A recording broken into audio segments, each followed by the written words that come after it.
Au Canada, les traités symbolisent la relation unique de nation à nation que les Premières Nations entretiennent avec la Couronne. Dans l'ouest du Canada, les traités historiques numérotés de 1 à 11 ont été signés en succession rapide par les Premières Nations et la Couronne, le Canada, après la Confédération au cours d'une brève période s'étalant de 1871 à 1921. Ils sont aussi pertinents aujourd'hui qu'ils l'étaient lorsqu'ils ont été signés. Les traités numérotés servaient d'outils politiques pour conclure des alliances et veiller à ce que les deux parties puissent atteindre les objectifs qu'elles s'étaient fixés, tant au moment de leur signature que pour l'avenir.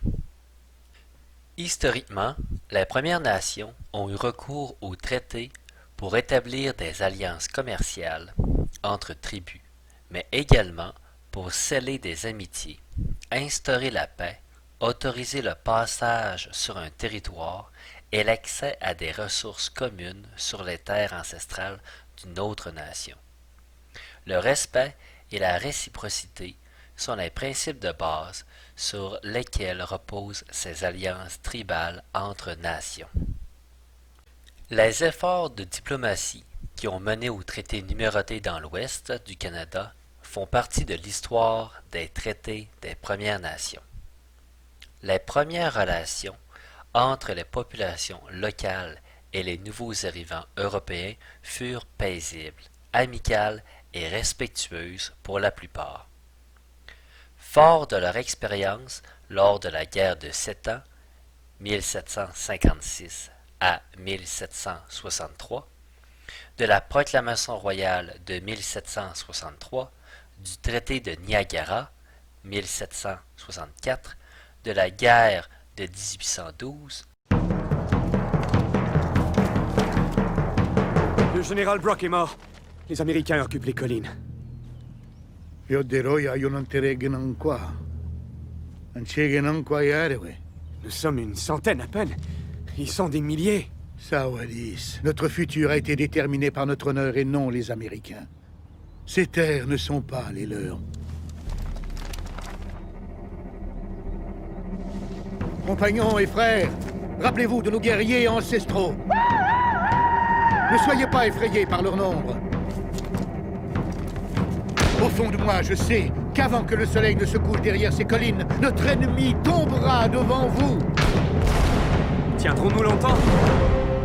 À la bataille de Queenston Heights, 80 guerriers de la rivière Grand, dont John Norton et John Brand, ont repoussé les Américains pendant des heures et ont aidé à reprendre les lieux. Du traité de Selkirk de 1817, de la Confédération canadienne de 1867 et de la résistance de la Rivière-Rouge, les Premières Nations ont compris que la création des colonies continuerait d'avoir des répercussions sur leur mode de vie et d'altérer leurs relations avec leurs terres ancestrales. Elles savaient qu'elles auraient à déployer tout leur talent de diplomate pour bâtir et solidifier les liens qui leur permettraient de conclure des alliances stratégiques et d'obtenir la garantie que leur mode de vie et leurs relations à ce qu'il restait de leur terre ancestrale soient protégés pour les générations à venir. En échange, elles savaient bien qu'elles devraient partager une partie de leur terre avec les nouveaux arrivants.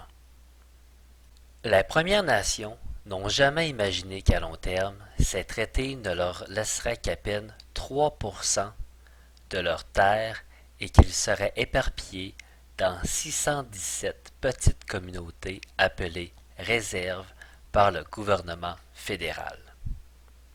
Les traités numérotés ont été conclus entre 1871 et 1921, avec une pause de 22 ans entre 1877 et 1899. Les historiens attribuent ce temps d'arrêt aux priorités du gouvernement canadien, qui souhaitait alors le développement de l'agriculture dans les prairies Oh Yannick, ici ce sera parfait. Anna, tout le pays est plat, partout c'est pareil.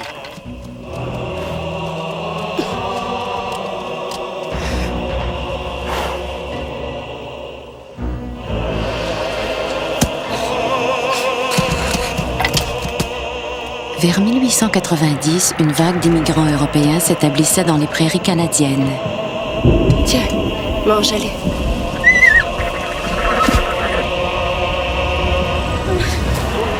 Anna, le bébé, ça va? Oui.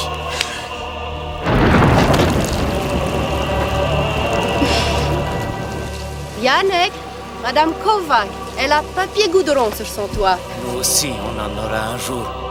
Pour beaucoup d'entre eux, la même terre qui les ferait vivre leur servirait de premier toit. Et l'accès au territoire pour la construction du chemin de fer. Bon, qui veut gagner un passage en bateau pour sa femme? C'est une belle prime de risque, ça, non? Tout ce qu'il y a à faire, c'est de longer le tunnel avec la nitro et d'aller la déposer au bout. Vous payez bateau pour ma femme? Ok, je fais très bien, vous vois. Bien.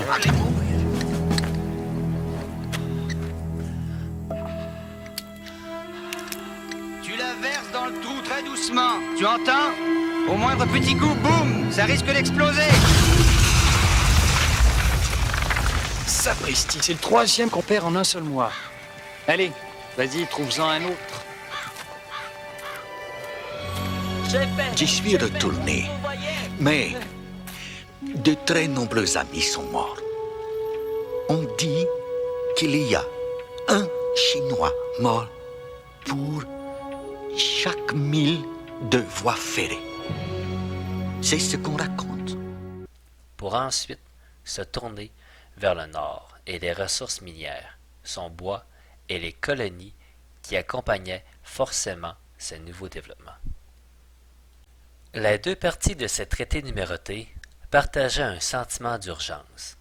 Le livre de 1880 intitulé The Treaty of Canada with the Indians of Manitoba and the Northwest Territories par Alexander Morris mentionne que les Premières Nations voyaient les traités numérotés comme une façon de solidifier une relation paisible et durable avec la couronne britannique. Les traités consolidaient des alliances garantissant aux deux parties le partage des richesses exploitées sur les terres ancestrales des Premières Nations, ainsi que le droit pour chacune des parties de conserver son mode de vie. Les traités numérotés dans les provinces des Prairies portaient également sur des questions urgentes touchant la vie de tous les jours, comme la nécessité de trouver de nouveaux moyens de subsistance, les besoins des populations touchées par les épidémies et les invasions constantes des colons sur les terres des Premières Nations. Les Premières Nations avaient compris que la Proclamation royale de 1763 était un document émanant du roi George III, leur reconnaissant le droit d'occuper leur propre territoire en tant que nation. Elles croyaient que la couronne britannique les protégerait en échange d'un partage de leurs terres. Elles s'attendaient à ce que l'intention et l'esprit de cette entente soient respectés en toute bonne foi. Pour le Canada, les traités numérotés permettaient alors au premier ministre de l'époque, John A. Macdonald, de sceller des alliances et de créer un dominion avec les terres de l'Ouest et du Nord, reliant ainsi l'Est et l'Ouest, d'un océan à l'autre, et favorisant ainsi la colonisation et l'agriculture. Il empêchait donc les Américains d'annexer le nord-ouest de l'Amérique du Nord. Comme l'explique Arthur Ray, Jim Miller et Frank Thaw dans leur ouvrage Bounty and Benevolence, A History of Saskatchewan Treaty, la couronne devait conclure ces traités avec les Premières Nations afin de garantir la paix et obtenir des terres pour ses colonies. En échange, les Premières Nations bénéficiaient de la bienveillance et des richesses de la couronne. Les Premières Nations n'avaient pas prévu l'intention du gouvernement canadien de s'acquitter de ses responsabilités constitutionnelles à l'égard des Indiens et des terres réservées aux Indiens, en créant des politiques restrictives comme la loi sur les Indiens de 1876 et le système de droit de passage de 1885, qui réglementait les déplacements des Premières Nations hors des réserves. Ces politiques transformèrent les relations issues des traités, du lien de filiation respectueux que les Premières Nations croyaient avoir instauré dans le cadre de la négociation des traités. Les Premières Nations se voyaient maintenant transformées en pupilles sous la responsabilité de l'État, n'ayant plus voix au chapitre et perdant le contrôle sur leur vie ou sur leurs terres. Le temps des traités respectueux entre les deux nations se termina abruptement.